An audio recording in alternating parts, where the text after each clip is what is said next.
Hello and welcome to Table Talk. I'm Tom Ray, and joining with me is Linda Ray and Paula Ray of the Linda Ray team of Real Estate One. And joining with us also is estate planning attorney Joe Dallo. Hello, everybody. Hey, Tom. How are you? Hey, hello. Joe and Paula, hello. Hey, Linda, how are you doing? Hey, I'm doing really well. January's been good to all of us. Great. Nice, Joe, I'm very excited. nice. I'm excited to hear you help educate our clients. Thank you for helping us out with our clients. Yeah, anytime.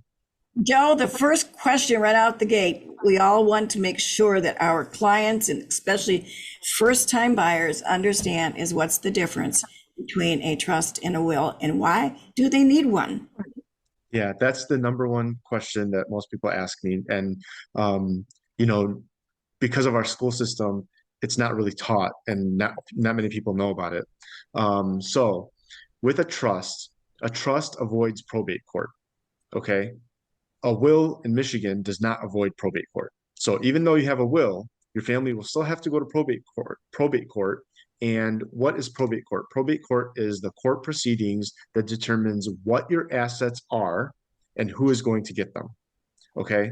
And so even though a will is good for determining who is going to get your assets, so like in Michigan, if you don't have a trust or a will, your spouse will get the first 150,000 of whatever your assets are, and then they get split. The rest of it gets split between the spouse, and if your parents are still alive, your parents will get something, and if your kids are alive, your kids will get something. So the spouse doesn't automatically inherit everything. So now if you create a will, you can determine that your spouse will get everything if you pass away. And if your spouse passes away before you, then your kids will get everything. And you can determine who that is. But that will still have to go to probate court. There's fees that are associated with probate court. It's time consuming. People can still contest what's going on. People start fighting versus if you have a trust, it avoids probate court. You can do the same stuff as a will, but you don't have to go through that process. So if you have a trust and a house is already listed in that trust, you just have to show a couple of documents and then be able to sell that house within a couple of weeks rather than waiting a year or so. Right now in Michigan, it might take that long. So those are the basic differences between the trust and a will. What would you suggest to a person that just bought a house? What's the first thing they should do? First thing, I always tell people to contact me because people assume what they think they know or what they think that they need, but they don't really know. So I just say, call me and tell me what you're trying to do. And then I will give you all of the options that are available to you. I'll tell you, this is what I recommend. This is the price. This is what the minimum package that you would need to get that one thing done. This is the price for that. So, based on what you're telling me, I would recommend, package A or package B. Package B is just to get the one thing that you need done, but also package A is a little bit more comprehensive. I would recommend it in your situation if you would like to be more comprehensive. Because it depends, like some people just want a will. Some people, and I know you're probably going to ask me this in another question, is about the ladybird deed. Some people just want a ladybird deed. Some people want a trust, but it gets a little bit more complicated or it gets a little bit more expensive to do that. And then they decide that maybe they don't want to go that route right away. But I think it's very, very important that they sit down and talk with you and understand these things, because if not, it just gets put on the back burner and nobody ever addresses, especially if they aren't in a family where the parents have taken care of that business in front of them too, where they know what it's all about. I run into so many things, Paula. Oh, yeah. Help me on this one. So many things that causes a little glitch in the title work. That's why we get title work right up front, right? Correct. And I want you to elaborate some of the issues, and Joe, you chime in, but some of the things, the problems that you've seen created because they haven't talked to an attorney and they don't have their ducks in a row. And it wouldn't be a first-time buyer in this case.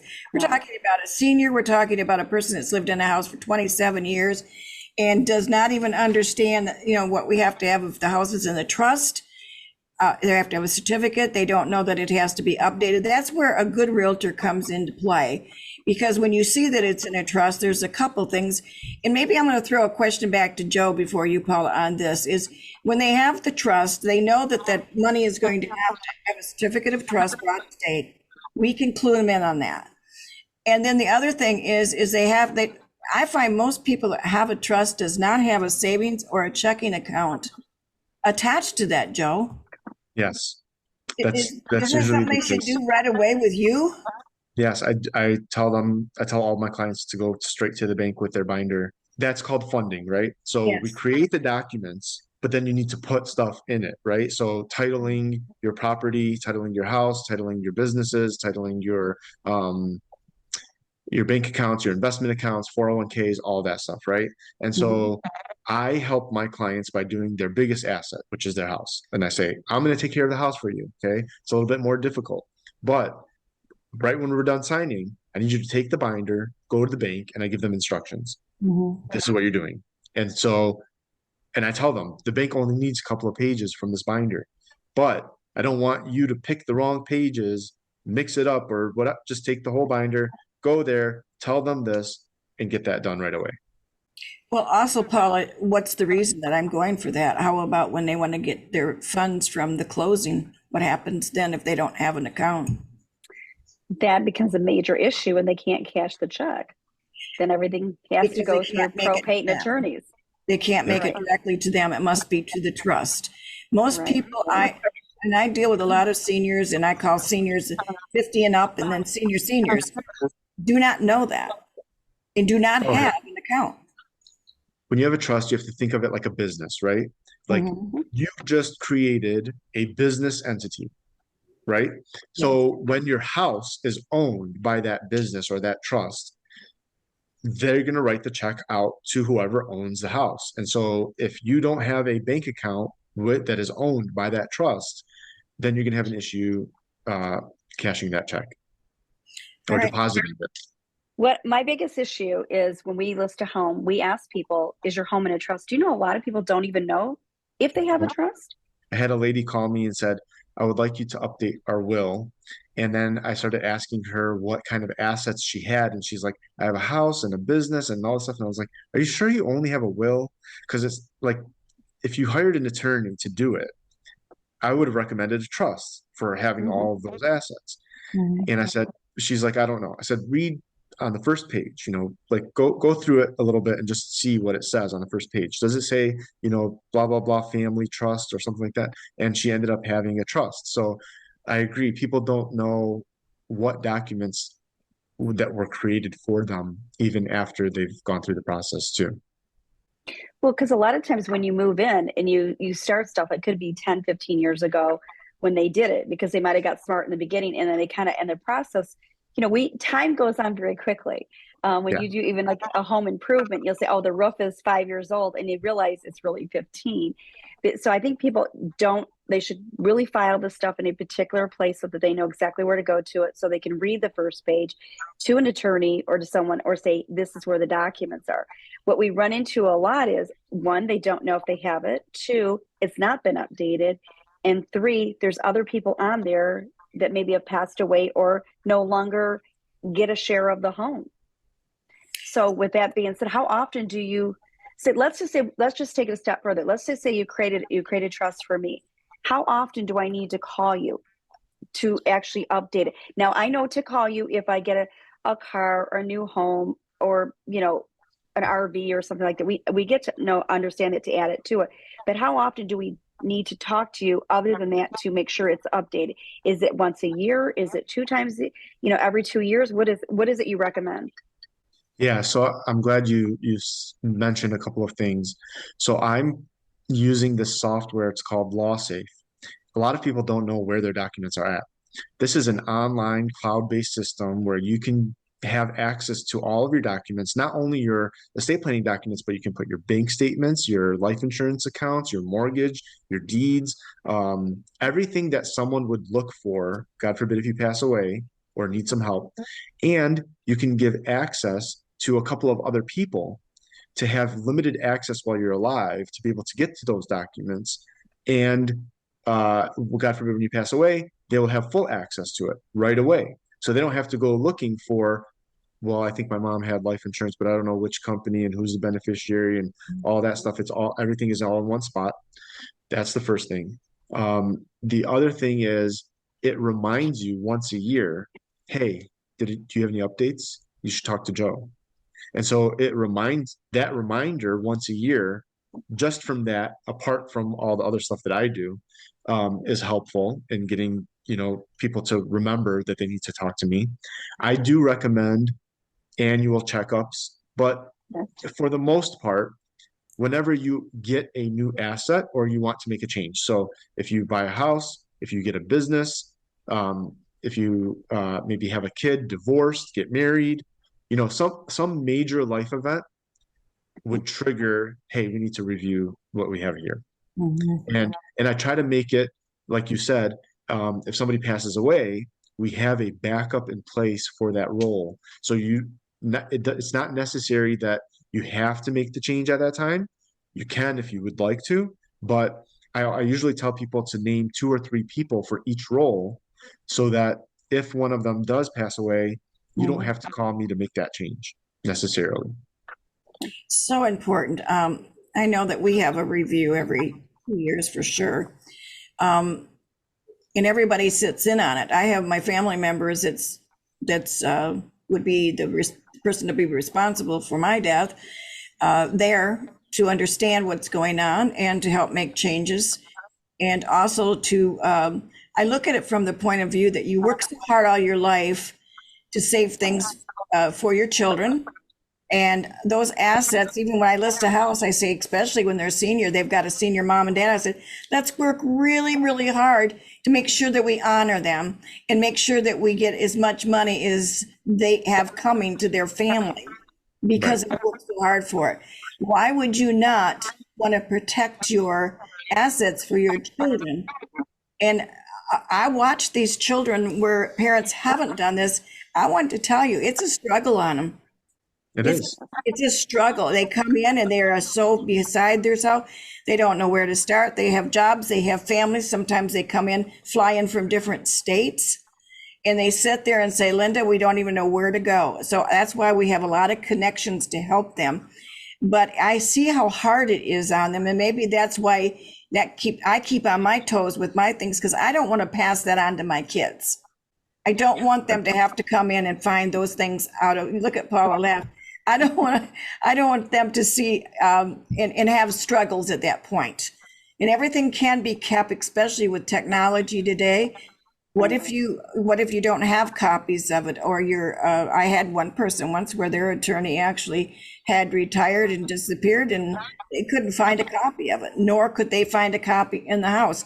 And the children that were of the deceased mother was beside them, their house, didn't have anything to prove that the house was even hers or to go to them. Yeah. And that's another thing too that I do. Like I had somebody say, we want to protect the house for our kids. And then I looked it up. I'm like, you don't own the house. I do my research to find out all the facts so that when we do go through it. So now I was able to draft some documents up so that the house would become theirs. Or otherwise, if the mom would have passed away, it's not their house. They would have been devastated at that point. Their mom passed away and they don't have the house. So it makes transferring that home upon a death very difficult. And again, I've seen so much. That's why I wanted to do this. This was important to me because I think a lot of people need some really big help in this department. The other thing I kind of briefly talked with you before too is the living will. So speak to us about that a little bit. Yeah. So the living will is just for end of life decisions. Okay.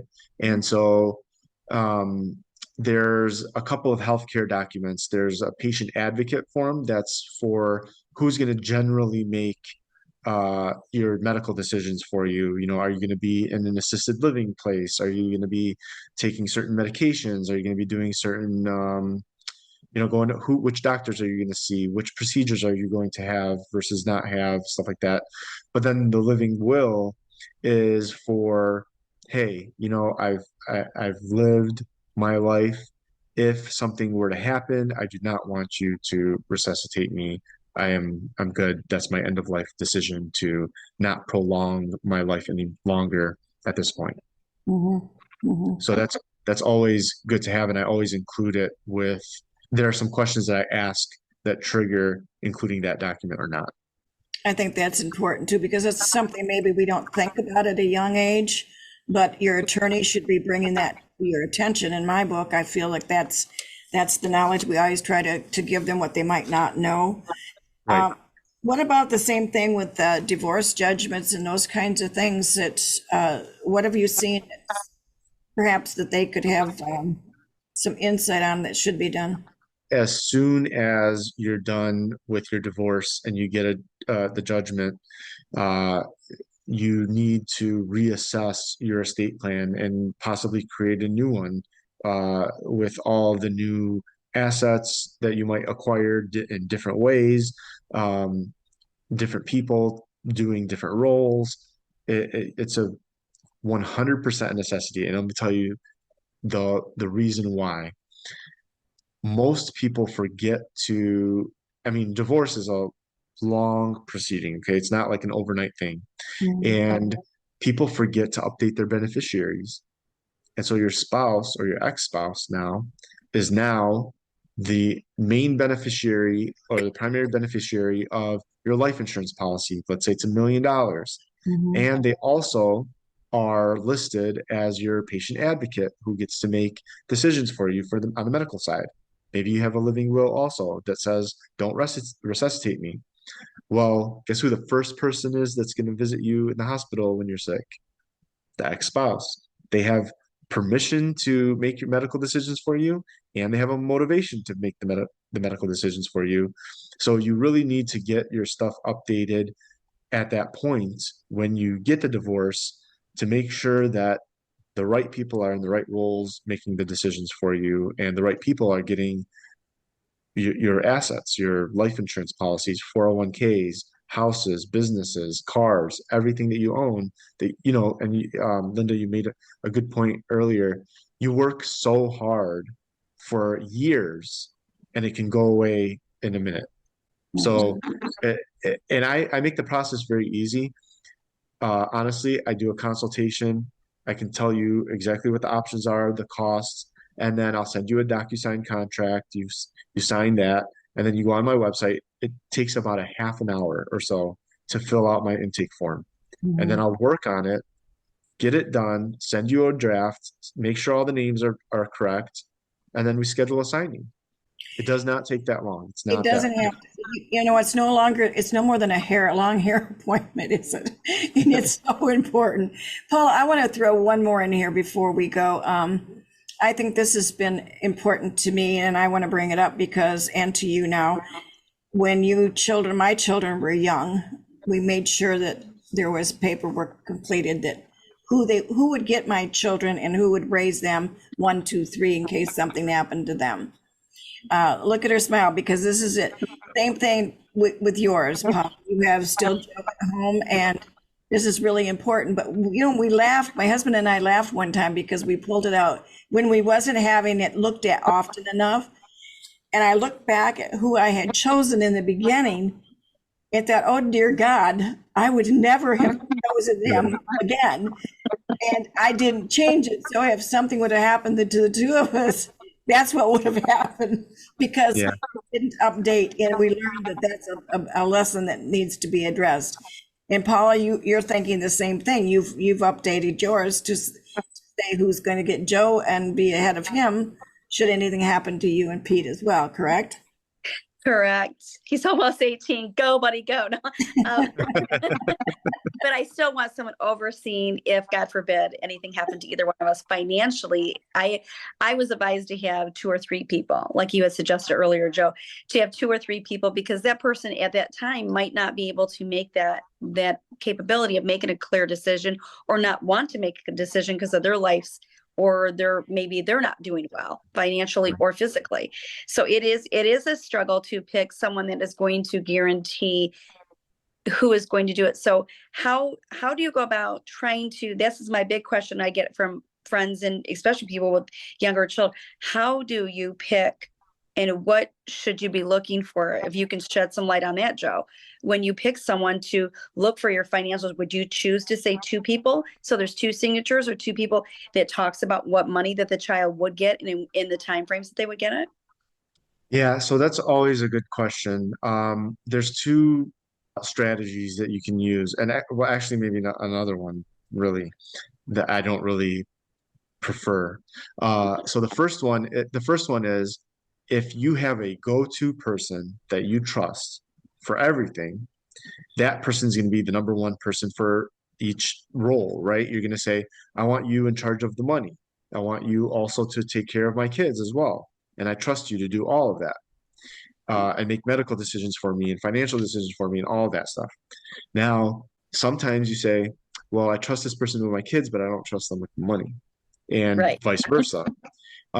That works really well because now you have a checks and balances, right? You say, well, I want you to be the person A to be in control of the money, and I want you to disperse it in this manner. And then person B to take care of the kids. And whenever you need money, you go to person A and you say, I need money for this particular thing. And then now you have a checks and balances where the person that's holding the money can say, well, show me the receipt and then I'll pay you for it. And then so now you can allocate the money specifically for certain things. It also divvies up the burden, I guess, for each person, right? Like just take care of the kids, just take care of the money.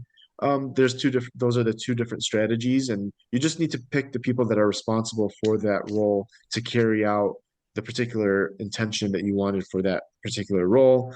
Now, I do have a couple of people that don't have anybody in specific roles. Now it becomes very difficult. It's difficult for the kids, but at least there's a solution on the financial side. There are institutions that can take on the role of trustee, and then they follow the directions that you leave for the money, and they will carry out that part of it. So that part has been taken care of. There isn't really a great option for guardianship of the children, but that's where you have to dig down and say, okay, who is it going to be that's able to take care of the kids? And then also, one recommendation that I have when kids are almost 18 or of age, I say, you know what, list them on there just in case as a backup. And so now if the first person cannot do it or doesn't want to do it or whatever, even though the 18-year-old might not be the best option out of the people that you're choosing from, that certainly is an option that can take that role. So One other thing too, I'm sure that you do this, was I know we did with ours too, was as they grew in age, I was very careful to make sure they only got a certain amount of proceeds 3 times and throughout their life. Yeah. Do you recommend that to your people as well? Oh yeah, 100%. I always tell people, I'm like, okay, how much is your life insurance? And I always come up with $1 million, right? That's just because that's the normal high number, right, that people come up with. And so you have an 18-year-old and you want the 18-year-old to get $1 million at 18? No. There are statistics out there that say 70% or more of people, no matter what the amount is, will within 9 months waste all that money. Wow. You're not prepared to handle that kind of money. Yeah, because just think about it just now, right? Okay, you get $1 million and you're like, okay, I'm going to buy a house. And then you're like, well, I could normally afford a $200,000 or $300,000 house, but I have $1 million. I'm going to spend $500,000, $600,000, $700,000. Then they just eliminate like most of it in one swipe, right? And so it's very easy to spend it when you don't have any ramifications. So I usually recommend, at a little bit at 21, 25, 30, 35. And I say, if they haven't figured it out by 35 years old, they're probably not going to figure it out. Might as well just give them the money. That's just what it is. But I think That's very true. I agree with you, so Joe. wise though, because you're just giving the child too much at one time. It gives them an opportunity to try it again and again and not ruin them. And then have somebody oversee those amounts, maybe that they could get more if needed under certain Right. circumstances, right? Well, Yes. Joe, you are a wealth of information and we really appreciate you. Honestly, we do. And I hope that our listeners really get some information, and mostly because you won't get all of what you need is to motivate you to call you. And what's that number again, Joe? Yeah, 248-914-8146. That's my cell phone number. You can call, text me. My email address is joe@dalloestatePlanning.com, and you can email me at any time. There's no issues. I usually get back to people fairly quickly. Please, please, please listen to him, guys. Take just a slight amount of time to prepare it. You can phase it if you don't want to do it all at one time. They can lead you. They can give you lots of information. And trust me, they have seen it all happen, and they don't want it to happen to you, nor do we. So give Joe a call. And if you're going to sell a house, you can call us. We don't want you to waste any money either. So thanks everybody for being on. I hope we were an inspiration to you today at our Table Talk at Linda Ray Team.